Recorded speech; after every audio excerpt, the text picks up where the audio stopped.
कहूंगा महात्मा गांधी। आप सब बोलिए अमर रहे, अमर रहे। महात्मा गांधी, महात्मा गांधी। आज का दिवस हिंदुस्तान के इतिहास में अंग्रेजों भारत छोड़ो इसका है। हम लोग आंदोलन चला रहे हैं, गंदगी भारत छोड़ो। मैं बोलूंगा गंदगी, आप लोग बोलिए भारत छोड़ो। गंदगी, गंदगी, गंदगी। मेरे सामने एक प्रकार से लघु भारत है।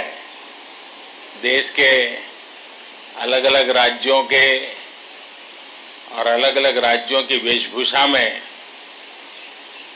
आप सभी बच्चों के साथ में बात करके आज पूरे हिंदुस्तान के साथ बात कर रहा हूं। आप सभी मास्क पहन करके आए हैं और अपने दोस्तों के साथ 2 गज की दूरी भी बना करके बैठे हैं, चलते हैं। आप सब नियमों का जिस तरह से पालन कर रहे हैं वो देख करके सचमुच में मन को बहुत आनंद हो रहा है। कोरोना से इस तरह लड़ाई, मैं समझता हूं कि इस लड़ाई लड़ने की यही हथियार है और आपने उसको बहुत ही अच्छे तरीके से अपने साथ जोड़ा है। हमें बाहर भी निकलना है, अपनी गतिविधि भी करनी है और कोरोना से बचना भी है। और इसके लिए मास्क पहनना, 2 गज की दूरी बनाए रखना और कहीं पर भी जहां मर्जी पड़े स्पीड करना, थूकने से हमने बचना है, वरना लोगों को आदत होती है। अच्छा, ये बताइए कि आप सभी ने राष्ट्रीय स्वच्छता केंद्र अंदर से देखा क्या? हैं? जरा जोर से बोलिए ना। देखा? अच्छा, ये केंद्र कैसा लगा आपको? हाँ, बताइए। नमस्कार सर, मेरा नाम अनन्या सिंह है। मैं उत्तर प्रदेश से हूँ। मैं कक्षा 9वीं में पढ़ती हूँ। मुझे ये क्रेन सबसे अच्छा लगा इसलिए क्योंकि मुझे सबसे अच्छा हॉल 1 लगा, क्योंकि इसका जो थिएटर है वो 360 डिग्री घूमता है और इसमें जो हमें मूवी दिखाई गई, मुझे उससे सीखने को बहुत कुछ मिला और मजा भी बहुत आया। कोई भी यहाँ आएगा तो उसको जरूर एक नया अनुभव होगा, आपको भी अच्छा लगा। लेकिन मुझे खुशी हुई कि आपने टेक्नोलॉजी का कमाल भी देख लिया। अब आप बताइए,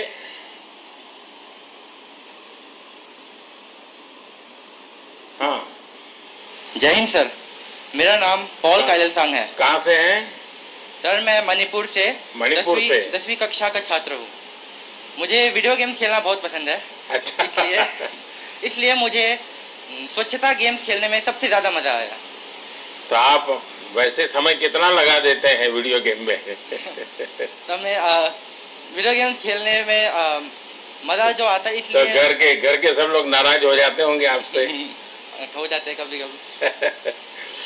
देखिए, आप मणिपुर से हैं और नॉर्थ ईस्ट, हम सबको बहुत कुछ सीखने जैसा है नॉर्थ ईस्ट से।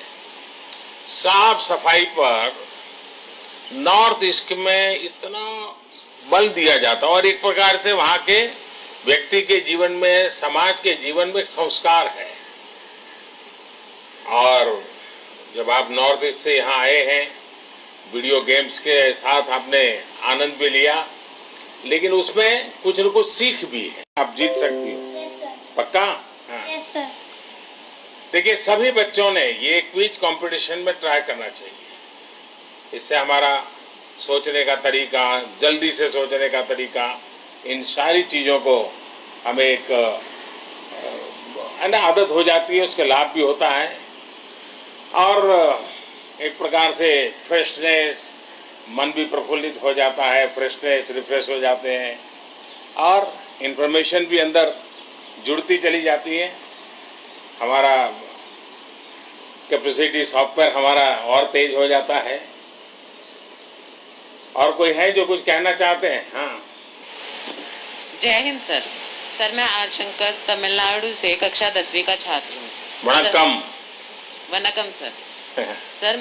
सर मुझे यहाँ पे सबसे ज्यादा फोटो बूथ पर अमिताभ बच्चन जी के साथ दरवाजा टॉयलेट के सामने फोटो खिंचाना अच्छा लगा। अच्छा सर मैं ये फोटो अपने घर लेकर जाऊंगा। और गया है तो गांधी के चश्मों की याद दिलाता है और अंदर बहुत सी जानकारियां हैं, लेकिन सबसे ज्यादा जो मुझे हमेशा ही मेरा एक आकर्षण रहता है वो गांधी होलो जो बॉक्स है वो बहुत ही पसंद आया। यानी 3D में महात्मा जी को देखना। जनता के विषय में उतनी रुचि है जितनी अन्य विषयों में भी है। अच्छा, आप में से कोई मुझे और कुछ कहना चाहता है क्या?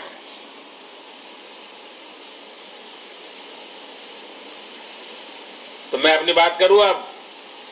हैं? कोई है कि? हाँ बताइए। नमस्ते सर। नमस्ते। मेरा नाम मिडोना है। मैं गुजरात से कक्षा 8वीं की छात्रा हूँ। आपने हमें यहाँ बुलाया उसके लिए धन्यवाद और हमें आना बहुत अच्छा लगा। हमने यहाँ पे स्वच्छता केंद्र देखा और उसमें हमने स्वच्छता शपथ भी ली।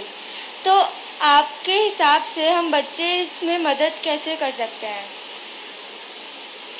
आपने देखा होगा बाहर आते ही समय सारे बच्चे वानर सेना किस प्रकार से गांवों के अंदर सीटी बजा करके जो लोग नियम कानून तोड़ते थे उनको रोकते थे। आपने देखा होगा बाहर पेड़ पे सब बनाया हुआ है। तो ये जो वानर सेना है, यानी आप जैसे बच्चों की ताकत जो होती है वो बहुत बड़ी होती है। मुझे कई लोग ऐसा कह रहे थे जब ये स्वच्छता अभियान, अब तो वो एक प्रकार से स्वभाव बन गया है, लेकिन शुरुआत में थोड़ी क्यूरियोसिटी थी। तो लोग मुझे कहते थे कि हमारे बच्चे हमको परेशान करते हैं। बोले कहीं कोई चीज डाल दी तो घर में आकर के कह रहे दादू इसको ठीक करो, ये ठीक नहीं कर रहे हैं। और एक प्रकार से बच्चों ने इस मूवमेंट को बहुत चलाया। आप लोग बहुत कुछ कर सकते हैं। अब जैसे घर में कूड़ा कचरा है, इतनी आदत डालिए भाई, गीला कचरा एक बाजू, सूखा कचरा एक बाजू। आप अपने घर में अपने अड़ोस पड़ोस में सिखा सकते हैं। प्लास्टिक उपयोग नहीं करना, कहीं थूकना नहीं। ये सारी चीजें ऐसी हैं जो सहज रूप से हम लोग कर सकते हैं और इसको भी स्वच्छता का आंदोलन हम बना सकते हैं। तो मुझे विश्वास है कि आप लोग जरूर इस स्वच्छता केंद्र का मैसेज हिंदुस्तान के हर कोने में पहुंचाएंगे और देश की जो वानर सेना है, ये हमारे जो बाल मित्र हैं, वे बाल मित्र बहुत बड़ा बदलाव स्वच्छता के क्षेत्र में खुद में से पूरे परिवार में ला सकते हैं। और इसलिए मेरा तो इस पूरे आंदोलन में अगर मेरी कोई सबसे बड़ी शक्ति है तो ये मेरे बाल मित्र हैं, आप जैसे बाल मित्र हैं, जिन्होंने इस आंदोलन को बहुत ताकत दी है, बहुत आगे बढ़ाया है। हर परिवार में बालकों ने जागरूकता के साथ इस काम को किया है। पिछले साल देश के सभी गांवों ने अपने आप को खुले में शौच मुक्त घोषित किया था।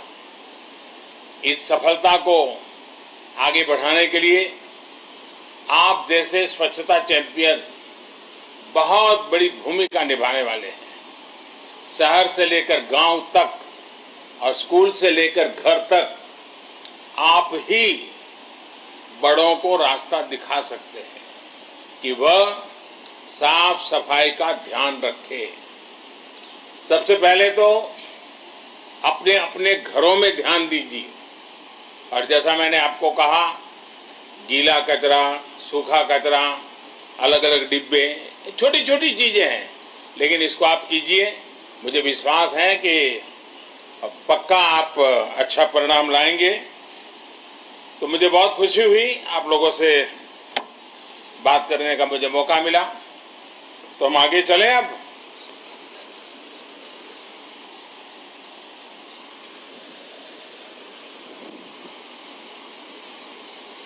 आप लोग कितने बजे यहां पहुंचे थे? कितना समय गया अंदर? बाहर निकलने का मन नहीं करता होगा। हैं? देखिए, आज का दिन बहुत ऐतिहासिक है। देश की आजादी में आज की तारीख यानी 8 अगस्त का बहुत बड़ा योगदान है। आज के ही दिन 1942 में 1942 में गांधी जी की अगुवाई में आजादी के लिए एक विराट जन आंदोलन शुरू हुआ था। अंग्रेजों भारत छोड़ो का नारा उस दिन लगा था। ऐसे ऐतिहासिक दिवस पर राजघाट के समीप राष्ट्रीय स्वच्छता केंद्र का लोकार्पण अपने आप में बहुत ही प्रासंगिक है। ये केंद्र बापू के स्वच्छाग्रह के प्रति 130 करोड़ भारतीयों की कार्यांजलि है, श्रद्धांजलि है। साथियों, पूज्य बापू स्वच्छता में स्वराज का प्रतिबिंब देखते थे। वो स्वराज के सपने की पूर्ति का एक मार्ग स्वच्छता को भी मानते थे। और मुझे संतोष है कि स्वच्छता के प्रति बापू के आग्रह को पूरी तरह समर्पित एक आधुनिक स्मारक का नाम अब राजघाट के साथ भी जुड़ रहा है। साथियों, राष्ट्रीय स्वच्छता केंद्र गांधी जी के स्वच्छाग्रह और उसके लिए समर्पित कोटि कोटि भारतीयों के विराट संकल्प को एक जगह में समेटने का एक प्रयास है। थोड़ी देर पहले जब मैं इस केंद्र के भीतर था, करोड़ों भारतीयों के प्रयासों का संकलन देखकर मैं मन ही मन उन सभी स्वच्छाग्रहियों को नमन कर रहा था। 6 साल पहले लाल किले की प्राचीर से शुरू हुए सफर के पल पल के चित्र मेरे स्मृति पटल पर आते गए। देश के कोने कोने में जिस प्रकार करोड़ों साथियों ने हर सीमा, हर बंदिश को तोड़ते हुए एकजुट होकर एक स्वर में स्वच्छ भारत अभियान को अपनाया, उसको इस केंद्र में संजोया गया है। इस केंद्र में सत्याग्रह की प्रेरणा से स्वच्छाग्रह की हमारी यात्रा को आधुनिक टेक्नोलॉजी के माध्यम से दर्शाया गया है, दिखाया गया है। और मैं ये भी देख रहा था कि स्वच्छता रोबोट तो यहां आए बच्चों के लिए बहुत ही प्रिय है। जब वो आपका स्वागत करता है तो आपको मन खुशियों से भर जाता है और वो इसे बिल्कुल एक मित्र की तरह बातचीत करते हैं। स्वच्छता के मूल्य से यही जुड़ाव देश दुनिया से यहां आने वाला हर साथी जो भी राजघाट आएगा वो तो यहां आएगा ही, लेकिन हमारे स्कूल कॉलेज के बच्चे भी बार बार यहां आना पसंद करेंगे और अनुभव करेगा और भारत की एक नई तस्वीर, नई प्रेरणा लेकर जाएगा। साथियों, आज के विश्व के लिए गांधी जी से बड़ी प्रेरणा नहीं हो सकती। गांधी जी के जीवन और उनके आदर्श को अपनाने के लिए पूरी दुनिया आज आगे आ रही है। बीते वर्ष जब पूरी दुनिया में गांधी जी की 150वीं जन्म जयंती को भव्य रूप से मनाया गया, वो अभूतपूर्व था। गांधी जी के प्रिय गीत वैष्णव भजन तो तेने कहिए को अनेक देशों के गायकों ने, गीतकारों ने, संगीतकारों ने मिलकर के गाया, सीखा इस गीत को, उसके अर्थ को समझा और उसी भाव से गाया। भारतीय भाषा के इस गीत को बहुत ही सुंदर तरीके से गाकर इन लोगों ने एक प्रकार से एक नया रिकॉर्ड ही बना दिया है। संयुक्त राष्ट्र मुख्यालय में विशेष आयोजन से लेकर दुनिया के बड़े बड़े देशों में गांधी जी की शिक्षाओं को याद किया, उनके आदर्शों को याद किया गया। ऐसा लगता था कि गांधी जी ने पूरे विश्व को एक सूत्र में, एक बंधन में बांध दिया है। साथियों, गांधी जी की स्वीकार्यता और लोकप्रियता देश, काल और परिस्थिति से परे है। इसकी एक बड़ी वजह है सामान्य माध्यमों से अभूतपूर्व परिवर्तन लाने की उनकी क्षमता। क्या दुनिया में कोई सोच सकता था कि एक बेहद शक्तिशाली सत्ता तंत्र से मुक्ति का रास्ता स्वच्छता में भी हो सकता है? गांधी जी ने ना सिर्फ इसके बारे में सोचा, बल्कि इसको आजादी की भावना से जोड़ा, इसे जन आंदोलन बना दिया। साथियों, गांधी जी कहते थे कि स्वराज सिर्फ साहसी और स्वच्छ जन ही ला सकते हैं। स्वच्छता और स्वराज के बीच के रिश्ते को गांधी जी इसलिए इस रिश्ते के प्रति बड़े आश्वस्त थे क्योंकि उन्हें विश्वास था कि गंदगी अगर सबसे ज्यादा नुकसान किसी का करती है तो हमारे गरीब भाई बहनों का करती है, गरीब परिवारों का करती है। गंदगी गरीब से उसकी ताकत छीन लेती है, शारीरिक ताकत भी, मानसिक ताकत भी। गांधी जी जानते थे कि भारत को जब तक गंदगी में रखा जाएगा तब तक भारतीय जनमानस में आत्मविश्वास पैदा नहीं हो पाएगा। जब तक जनता में आत्मविश्वास पैदा नहीं होता तब तक वो आजादी के लिए खड़ी कैसे हो सकती थी? इसलिए साउथ अफ्रीका से लेकर चंपारण और साबरमती आश्रम तक उन्होंने स्वच्छता को ही अपने आंदोलन का बड़ा माध्यम बनाया। साथियों, मुझे संतोष है कि गांधी जी की प्रेरणा से बीते वर्षों में देश के कोने कोने में लाखों लाख स्वच्छाग्रहियों ने स्वच्छ भारत अभियान को अपने जीवन का लक्ष्य बना दिया है। यही कारण है कि 60 महीने में करीब करीब 60 करोड़ भारतीय शौचालय की सुविधा से जुड़ गए। इसका मतलब है आत्मविश्वास से जुड़ गए। इसकी वजह से देश की बहनों को सम्मान, सुरक्षा और सुविधा मिली। इसकी वजह से देश की लाखों बेटियों को बिना रुके पढ़ाई का भरोसा मिला। इसकी वजह से लाखों गरीब बच्चों को बीमारियों से बचने का उपाय मिला। इसकी वजह से देश के करोड़ों दलितों, वंचितों, पीड़ितों, शोषितों, आदिवासियों को समानता का विश्वास मिला। साथियों, स्वच्छ भारत अभियान ने हर देशवासी के आत्मविश्वास और आत्मबल को एक नई ऊर्जा दी है, नई ताकत दी है, उसको बढ़ाया है। लेकिन इसका सबसे अधिक लाभ देश के गरीब के जीवन पर दिख रहा है। स्वच्छ भारत अभियान से हमारी सामाजिक चेतना, समाज के रूप में हमारे आचार व्यवहार में भी स्थायी परिवर्तन आया है।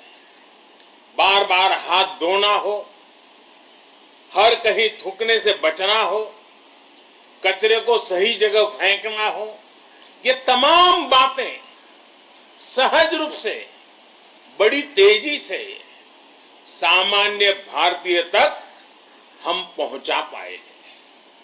हर तरफ गंदगी देख पर भी सहजता से रहना, इस भावना से अब देश, वो जो एक प्रकार से इस प्रकार की गंदगी के बीच रहने की आदत बन गई थी, अब उसके प्रति गुस्सा और नफरत पैदा हो गई है। देश इससे बाहर आ रहा है।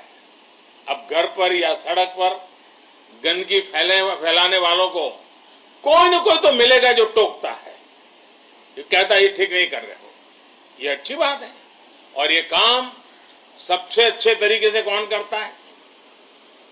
मैंने पहले ही आपको बताया, आप जैसे मेरे बाल मित्र, हमारे देश के बच्चे, हमारे देश के किशोर, हमारे देश के युवा। साथियों, देश के बच्चे बच्चे में पर्सनल और सोशल हाइजीन को लेकर जो चेतना पैदा हुई है, उसका बहुत बड़ा लाभ कोरोना के विरुद्ध लड़ाई में भी मिल रहा है।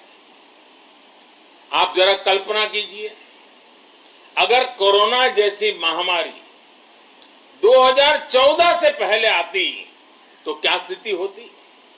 शौचालय के अभाव में क्या हम संक्रमण की गति को कम करने से रोक पाते? क्या तब लॉकडाउन जैसी व्यवस्थाएं संभव हो पाती? जब भारत की 60% आबादी खुले में शौच के लिए मजबूर थी, स्वच्छाग्रह ने कोरोना के खिलाफ लड़ाई में हमें बहुत बड़ा सहारा दिया है, माध्यम दिया है। साथियों, स्वच्छता का अभियान एक सफर है जो निरंतर चलता रहेगा। ये कोई एक दिन का, एक साल का, एक समय का नहीं, ये जीवन पीढ़ी दर पीढ़ी करने वाला काम है। खुले में शौच से मुक्ति के बाद अब दायित्व और बढ़ गया है। देश को ओडीएफ के बाद अब ओडीएफ प्लस बनाने के लक्ष्य पर काम चल रहा है। अब हमें शहर हो या गांव, कचरे का मैनेजमेंट को बेहतर बनाना ही है। हमें कचरे से कंचन बनाने का काम को तेज करना है। इस संकल्प के लिए आज भारत छोड़ो आंदोलन के दिन से बेहतर दिन और कौन हो सकता है? साथियों, देश को कमजोर बनाने वाली बुराइयां भारत छोड़े, इससे अच्छा और क्या होगा? इसी सोच के साथ बीते 6 साल से देश में एक व्यापक भारत छोड़ो अभियान चल रहा है। गरीबी भारत छोड़ो, खुले में शौच से मजबूरी भारत छोड़ो, पानी के दर भटकने की मजबूरी भारत छोड़ो, सिंगल यूज प्लास्टिक भारत छोड़ो, भेदभाव की प्रवृत्ति भारत छोड़ो, भ्रष्टाचार की कुरीति भारत छोड़ो, आतंक और हिंसा भारत छोड़ो। साथियों, भारत छोड़ो के ये सभी संकल्प स्वराज से सुराज की भावना के अनुरूप ही है। इसी कड़ी में आज हम सभी को गंदगी भारत छोड़ो का भी संकल्प दोहराना है। आइए आज से 15 अगस्त तक यानी स्वतंत्रता दिवस तक देश में एक सप्ताह लंबा अभियान चलाएं। स्वराज के सम्मान का सप्ताह यानी गंदगी भारत छोड़ो सप्ताह। मेरा हर जिले के जिम्मेदार अफसरों से आग्रह है, इस सप्ताह में अपने अपने जिलों के सभी गांवों में कम्युनिटी टॉयलेट्स बनाने पर, उनकी मरम्मत पर विशेष बल दे, उसको अभियान चलाएं। जहां दूसरे राज्यों से श्रमिक साथी रह रहे हैं, उन जगहों पर प्राथमिकता के आधार पर ये काम हो। इसी तरह गंदगी से कंपोस्ट बनाने का काम हो, गोबर धन हो, वाटर रिसाइकलिंग हो, सिंगल यूज प्लास्टिक से मुक्ति हो। इसके लिए हमें मिलकर के आगे बढ़ना है। साथियों, जैसे गंगा जी की निर्मलता को लेकर हमें उत्साहजनक परिणाम मिल रहे हैं, वैसे ही देश की दूसरी नदियों को भी हमें गंदगी से मुक्त करना है। यहां पास में ही यमुना जी है। यमुना जी को भी गंदे नालों से मुक्त करने का अभियान, उसको हमें तेज करना होगा। इसके लिए यमुना जी के आसपास बसे हर गांव, हर शहर में रहने वाले साथियों को उनका साथ, उनका सहयोग ये बहुत जरूरी है। और हां, ये करते समय 2 गज की दूरी, मास्क है जरूरी, इस नियम को हमने भूलना नहीं है। कोरोना वायरस हमारे मुंह और नाक के रास्ते ही फैलता भी है और फलता फूलता भी है। ऐसे में मास्क, 2 गज की दूरी और सार्वजनिक स्थानों पर ना थूकने के नियम का सख्ती से पालन करना है। खुद को सुरक्षित रखते हुए इस व्यापक अभियान को हम सफल बनाएंगे, सब मिलकर के सफल बनाएंगे। इसी एक विश्वास के साथ एक बार फिर राष्ट्रीय स्वच्छता केंद्र के लिए मैं बहुत बहुत बधाई देता हूं। आप सब बच्चों को भी मैं अनेक अनेक शुभकामनाएं देता हूं और देशवासियों से विश्वास करता हूं कि स्वच्छता अभियान को न कभी रुकने देना है, न कभी उसमें ढीलापन आने देना है, न कभी उसमें उदासी आने देनी है। ये स्वच्छता का अभियान संस्कार बन जाए, जीवन की आदत बन जाए, व्यक्ति का, परिवार का, समाज का, गांव का, शहर का ये अपना एक जिम्मा बन जाए। उस मंत्र को लेकर के गंदगी भारत छोड़ो 8 अगस्त हमारे लिए प्रेरणा का एक केंद्र बने, इसी एक अपेक्षा के साथ आप सबको बहुत बहुत धन्यवाद, बहुत बहुत शुभकामनाएं।